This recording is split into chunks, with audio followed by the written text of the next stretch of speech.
¿Qué pasa, gente? En este vídeo vamos a ver cómo crear una función que nos va a permitir obtener los puertos que hemos escaneado mediante la función de InvokeMap y devolver estos mediante un formato de lista, CSV o con un objeto de PowerShell que veremos hacia el final del vídeo porque está guapísimo, aparte de ser capaces de coger tanto la parte de TCP como de UDP. Pero antes de todo esto, ¿por qué queremos hacer esto? Una de las principales situaciones que nos encontramos cuando estamos atacando una máquina o haciendo un pentest o cualquier situación similar es que ya hemos lanzado hace un rato nuestros escaneos de Nmap, tenemos una imagen general de qué puertos tenemos disponibles, tanto por la parte de TCP y a veces de UDP directamente nos hemos olvidado, y queremos recuperar la información de qué puertos son los que tenemos disponibles para repasar la parte de numeración o echar un vistazo a ver si nos ha faltado algo en concreto. El procedimiento más habitual suele ser, pues te abres o el bloc de notas donde lo tengas guardado, exploras un poco a ojo qué es lo que tienes disponible, qué es lo que no, o incluso desde el propio terminal navegas buscando el archivo a ver cómo coño lo llamaste, es un cat o situaciones similares que al final acabas perdiendo muchísimo tiempo en poder parsear toda esta información. Con esta función lo que vamos a hacer va a ser directamente mediante un solo comando, súper sencillito, que va a ser getPort. Podemos listar todos los puertos y, como hemos comentado, tanto TCP como UDP. Y aparte nos va a permitir generar un objeto con todos los puertos y las versiones, servicios que tiene y los scripts, que nos va a permitir consultar esta información increíblemente rápido porque solo tendremos que ejecutar un único comando. Así que nada, vamos a ver cómo crear. Ok, como siempre vamos a empezar creándonos el archivo .ps1, en este caso lo vamos a llamar getPort, y lo vamos a colocar dentro de la carpeta de utils, y como hemos visto aquí, ahí estaría el archivo getport.ps1. Una cosa importante a destacar antes de empezar con todo esto es que tanto con setHackingEnv como con importHackingEnv hemos realizado unas modificaciones para que vayan en la línea de lo que estamos haciendo en este caso con getPort. Si nos fijamos, uno de los principales cambios es que estamos utilizando archivos .xml, que esto lo que nos permite es guardar una serie de variables o de objetos que hayamos creado con PowerShell de una manera que ni el JSON ni los PS1 nos permitirían hacer de una manera relativamente sencilla. Entonces, como podemos ver aquí, tanto las variables finales las estamos sencillamente añadiendo a un objeto y luego pasándoselo directamente al export, o si nos vamos un poquito más arriba, como podemos ver aquí, estamos utilizando import para pillar todos los targets y luego hacer el proceso que ya habíamos comentado. Del mismo modo, estamos haciendo exactamente lo mismo en el caso de import HackingEnv, que si nos fijamos es exactamente la misma función, hace exactamente lo mismo. Lo único que cambia es que en vez de utilizar un .json o hacer el invoke expression para pillar las variables que estaban definidas en el vars.ps1, lo que estamos haciendo es utilizar de nuevo los XML, que PowerShell es capaz de trabajar muchísimo mejor con ellos. Entonces, a partir de ahora, todo el tema de procesado, de serialización de objetos y de serialización de estos, lo vamos a hacer mediante estas funciones. Os dejo de todos modos el Git dentro de la descripción para que le podáis echar un vistazo por si queréis aplicar los cambios que hemos realizado. Pero volvemos a la parte de los puertos y, como siempre, comenzamos con una breve descripción, sinopsis y demás. Toda esta parte ya la hemos visto, así que no me voy a centrar mucho en ello.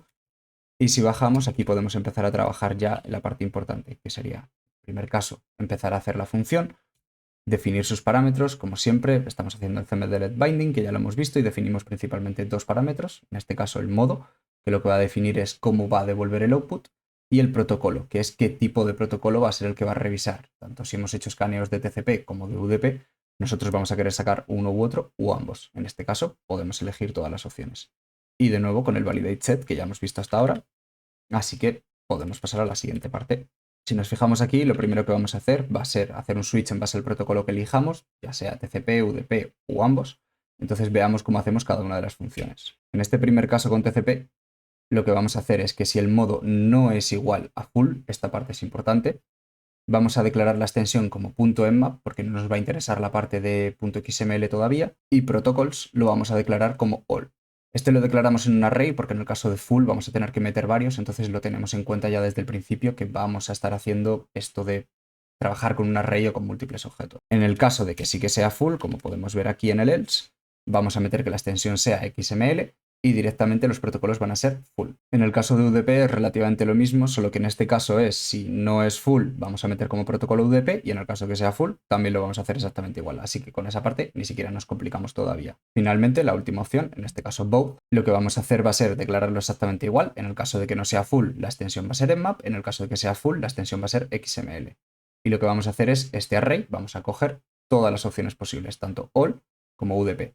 En este caso estoy haciendo un pequeño truquito y evidentemente all no es un protocolo, pero si os acordáis en el vídeo de Invoke Hacking Nmap, os dejo por aquí una tarjetita creo. Si os acordáis en ese vídeo, precisamente cuando guardábamos los resultados era en el modo all, que ahí es cuando sacábamos todos los puertos posibles. Esta es la razón por la que ponemos el protocolo como si fuese all, pero en verdad sería TCP. Y de nuevo lo mismo con la parte de los protocolos, en el caso de que sí que sea el modo full, vamos a ponerlo como tal, como si fuese uno de los protocolos porque va a ser el nombre del archivo. Y lo mismo para la parte de UDP. Una vez tenemos esto, hacemos el default para cerrar sencillamente este switch y ahora vamos a intentar procesar todas estas variables que hemos definido. Si nos fijamos aquí, lo que estamos haciendo es declarar una variable files que va a ser un array donde vamos a meter cada uno de los contenidos de todos los archivos. Entonces, por cada uno de los protocolos que hemos fijado, aquí es la parte donde entra el both, que son varios protocolos, y el resto de ítems que solo habría uno de ellos, UDP u all. En este caso vamos a comprobar si la ruta existe. En el caso de que exista dentro del directorio actual de proto extension, que en este caso podría ser, por ejemplo, udp-nmap.xml, en el caso de que hayamos hecho pues, la parte de udp con full. Y lo mismo con la ruta de .scans. Hacemos exactamente el mismo truquito de utilizar el protocolo para el nombre del archivo y la extensión para el modo que hayamos elegido. Y lo único que hacemos, como podemos ver aquí, es guardar los contenidos dentro del array inicial que hemos marcado. En el caso de que este archivo no exista en ninguna de las dos rutas, podemos indicar sencillamente que no encontramos este archivo, así que se debería haber lanzado invoke nmap para que este aparezca. Si continuamos ahora, lo que vamos a tratar va a ser el mode. En el switch de mode vamos a ver que tenemos tres opciones disponibles. La primera va a ser lista, donde vamos a ver sencillamente un array con cada uno de los puertos.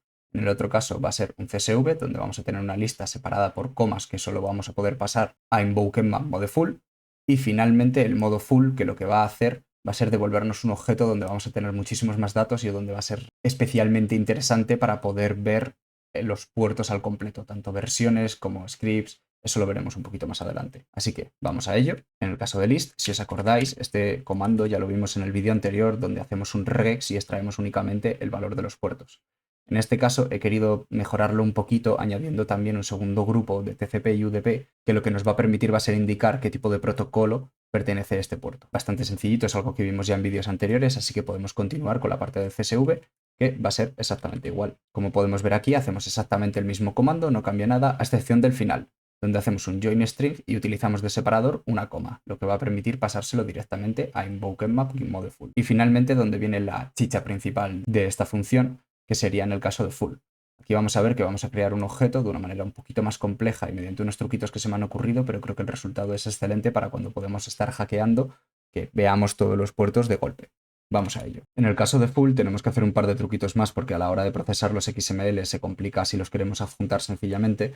Entonces vamos a generar dos ramas. En el caso de que protocols solo haya uno, que sea UDP o all, o en el caso de que haya dos protocolos, que en ese caso sí que tendremos que procesarlos de manera diferente. Vamos a comenzar con la parte más sencilla, que sería cuando solo hay un protocolo. Entonces, si nos fijamos en esto, lo que vamos a hacer es crear un objeto XML con los contenidos de los archivos que ya hemos declarado previamente.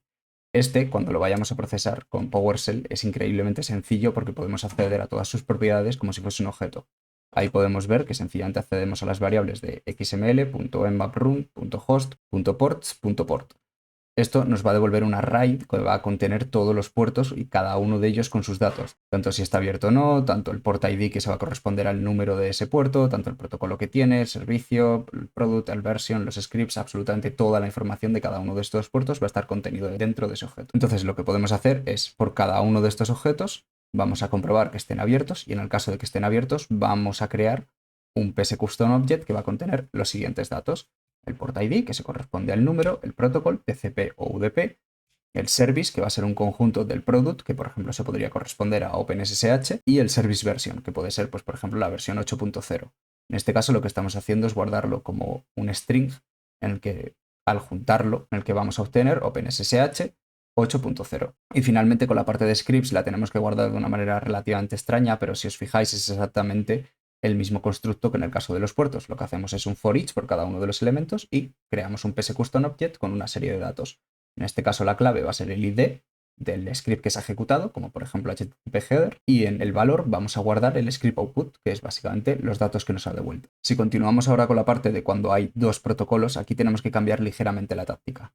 Lo que vamos a hacer es, al principio del todo, declaramos una variable ports que va a ser un array y por cada uno de los protocolos vamos a guardar los contenidos del XML dentro de una variable.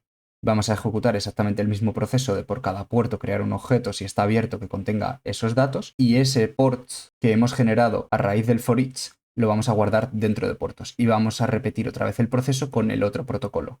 Con esto lo que conseguimos es un array de puertos que va a contener absolutamente todos los datos de nuestro objetivo. Finalmente hacemos el caso default, donde sencillamente devolveremos un return porque nunca deberíamos llegar a este punto, y ahora vamos a procesar las variables. Si nos fijamos, el proceso de esto va a ser muy parecido al import hacking, donde sencillamente vamos a hacer un import del .xml del target que va a contener la IP, el usuario, dominio y los puertos cuando hayamos ejecutado esta función, y en el caso de que este target no contenga la clave puertos porque no hayamos ejecutado previamente este comando, sencillamente vamos a añadir esta clave por nuestra cuenta con el valor que nosotros hemos generado, sea la ejecución que sea. Por ejemplo, en el caso de que sea una lista, pues lo guardará como una lista; en el caso de que sea el CSV, lo guardará como el CSV; y en el caso de que sea full, lo guardará como el full. Pero el caso que me parece más interesante es, en el caso del else, vamos a comprobar que protocol sea igual a full para que nos aseguremos de que tenemos como la mayor cantidad de datos posibles, y vamos a comprobar que target ports, el que ya está guardado, no sea igual al ports que tenemos actualmente. En ese caso lo que haremos sencillamente será sobreescribir el valor de esta variable y volver a exportar el CLI XML para que se guarden los datos. Finalmente devolvemos la variable puertos, que lo que va a hacer va a ser mostrar por pantalla los datos que hemos generado. Una vez hemos creado la función, vamos a ver una demo de cómo funciona esto. Como ya es costumbre, vamos a trabajar con la máquina de Pete, que ya hemos estado explorándola en capítulos anteriores, y ya tenemos generados absolutamente todos los archivos necesarios para esta, tanto el LOL, el full y el UDP. Entonces, si nosotros ejecutamos getPort, veremos que nos devuelve los valores por defecto que habíamos marcado en los parámetros, que serían los puertos TCP y en formato lista. Si nosotros queremos ver esto con el formato CSV, por ejemplo, para pasárselo directamente a InvokeMap, veremos que efectivamente nos ejecuta esto y nos devuelve una lista separada por comas de cada uno de los puertos TCP a los que hemos escaneado. Y finalmente, si lo queremos en formato full, aquí es donde empezamos a ver el potencial de esta herramienta. Podemos ver que el objeto se compone de la parte de puerto, que sería el número, el protocolo que tiene; el servicio, donde vemos que es tanto el producto como la versión; y la parte de los scripts, que luego veremos una forma de que se vean un poquito mejor porque aquí lo corta el terminal. Como hemos visto antes, también podemos definir el protocolo, así que vamos a probar. Y si ponemos la parte de UDP, vemos que nos devuelve efectivamente el único puerto abierto de UDP que estaba, que era el 161 SNMP. Si en este caso queremos hacer también el mode full, veremos que nos devuelve también toda la versión, los scripts que haya ejecutado con este y todos los datos relevantes para ello. Ahora bien, la forma más completa de ver todo esto sería precisamente con el full both. En este caso estaríamos viendo todos los puertos en el formato full, tanto del protocolo UDP como del protocolo TCP. Si ejecutamos esto, podemos ver que efectivamente aparecen absolutamente todos los puertos con sus versiones y sus scripts correspondientes. Una de las grandísimas ventajas que tiene esto es que si, por ejemplo, hacemos lo de TCP, vemos que nos salen los scripts, como hemos comentado antes, en un formato que no son legibles. Si esto nosotros se lo pasamos directamente a un format list, podremos ver efectivamente que ya podemos acceder a esos datos que contiene. Pasaría exactamente igual cuando lo ejecutemos para que se muestre también el puerto de UDP metiéndole el both, y aquí veremos que se ha ejecutado el script de numeración de SNMP, que nos devuelve una cantidad de resultados importantes de todos los procesos que se están ejecutando en esta máquina. Esto es de increíble utilidad porque, por ejemplo, hay algunos scripts, como en el caso de FTP, que te comprueba si tiene acceso anónimo; en el caso de SMB, qué carpetas existen. Entonces podríamos tener esta información accesible en todo momento y revisarlo cuando queramos. Entonces, cosas nuevas que hemos aprendido en este vídeo. Cómo procesar un XML como si fuese un objeto de PowerShell, las funciones de import y export CLI XML que nos van a permitir serializar y deserializar objetos de una manera muy sencilla y que utilizaremos mucho en los próximos vídeos. Y finalmente la parte de cómo crear un objeto que sea una colección de otros objetos custom. Que esto lo hemos visto en la variable de $ports, que no sé si os acordáis, en la parte de full, que hemos hecho un for each object y después el PS custom object que contenía todos los datos de port ID, el service y demás. Eso es una estructura que podemos utilizar en muchísimos otros casos, que va a ser de grandísima utilidad. Así que nada, si os ha gustado este vídeo, like y campanitas de Mongo. Bueno, y no os olvidéis de echar un vistacillo a algún vídeo por aquí, por algún lado de estos, que pues lo mismo os ayuda. Un saludo y muchas gracias.